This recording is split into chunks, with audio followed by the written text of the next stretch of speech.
What's up, everybody? Welcome back to the VeVe Vault, home of VeVe Public Enemy number one, apparently. A lot of people are upset about the whole Clockgate scandal or issue, which I'm going to get into here in a minute. But before I do, I wanted to mention the big news about the Simpsons. I expect that a few other YouTubers have probably mentioned this by now by the time I get my video out.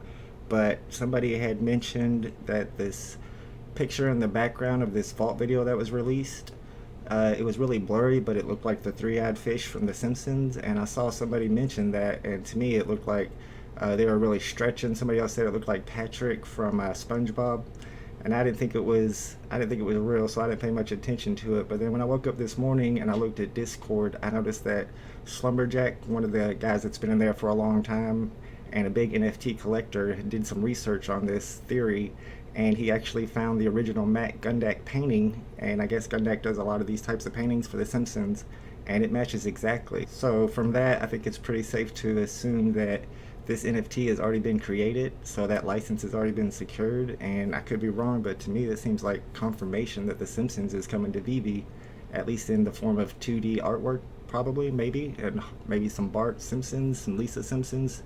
I'd like to get a Homer saying Dove, that'd be pretty cool. So that's exciting news and good research by Slumberjack. I also want to mention an article that shows that Netflix has the idea to do a movie for Ultraman, and they're really trying to promote him as a new character mainstream. And I do believe that if they are successful doing that, that'll make Ultraman NFTs and even their 2D artwork more valuable in the future. So that's something to think of if you want to stock up on Ultramans. This is expected to come out soon.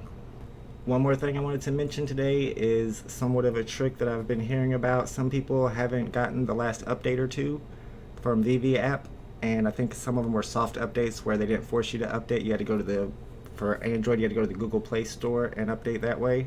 And there are some people out there who didn't do the update at all, and they are able to get into the auctions with the right sorting method, the ones ending soonest at the top, which right now the auction sorting method isn't working well. It's backwards. All the ones ending the soonest are at the bottom, and personally I've never scrolled that far to get down there. I've heard some people say they have, but I ain't got that much time. So it's something I wanted to point out because it is a big advantage. I think they even said that they're not even able to update now. The update is gone. It's not available for them, so their app is stuck that way for now. So hopefully VeVe will be able to fix this, or at least fix the search options for the updated auctions. So the surprising result of the video was how much backlash it got. There was apparently a lot more people that knew about that trick than I had expected. I heard from several people who I've known for a while, who I've talked to a lot of times about drop strategies, who apparently have known about it for 3 or 4 weeks. So it seems like everybody was going for rares that they didn't have any chance of getting because all these other people had an advantage. It was great to see that a lot of the other YouTubers were putting out the information and letting all their users know too. So I feel like if as a lot of people know about the advantage, that makes the advantage lessened a little bit. But there's plenty of users out there who don't use YouTube or Twitter and are never going to find out about it. So they're still at a disadvantage. The question is if it's going to get fixed in any way to prevent the advantage. So whenever Reese was recently in the Discord, he spoke about this, and his response was, setting your clock forward doesn't let you buy anything before the drop. And I think it's very fair to say that with people now aware of this little hack, any advantage has been removed. So it seems like they're not going to be putting anything in place to prevent it from happening in the future, and that it doesn't seem like a problem if people do it. I personally haven't done it before for a drop. You can see here in my last drop, I was able to time it perfectly and get the Supergirl.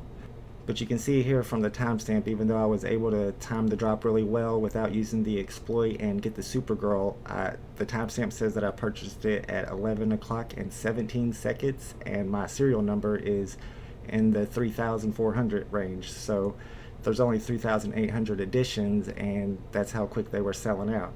So if you don't use this advantage, it might be a problem getting ultra rares in the future. Now the question is it really an advantage or not to use that? There's been a little bit of a debate by that.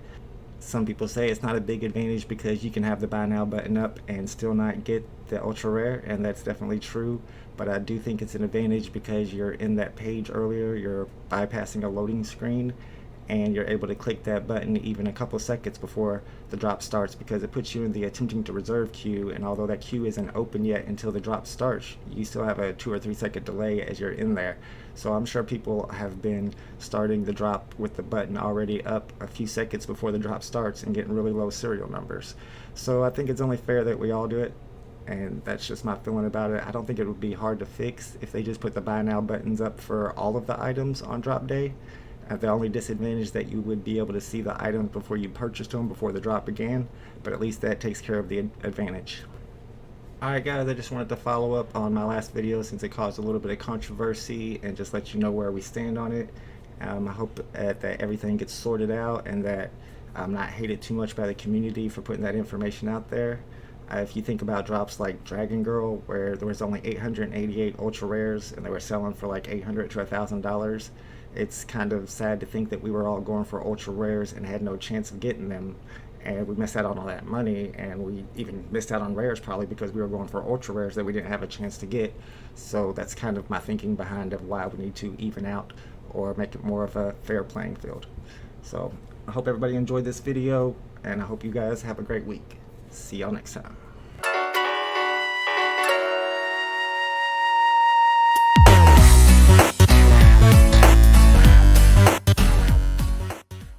Alright guys, we've reached 500 subscribers, so like I promised before, I'm going to be having another secret NFT giveaway, and it's starting today. In order to enter this giveaway, you're not going to be able to just put your username down in the comments of this YouTube video. I think that'd be too obvious. People would see it and start entering, so we're going to make it a little bit more complicated. All you have to do is go to the official VeVe Discord, which I'll put the link in the description, and then once you're in the Discord, you have to go down to this channel. This channel is Cartoon Network because the NFT I'm giving away is a Bubbles. So that's one way to remember. I also have Doc Brown here saying this is it. Whenever you get there, all you have to do is enter your VeVe username.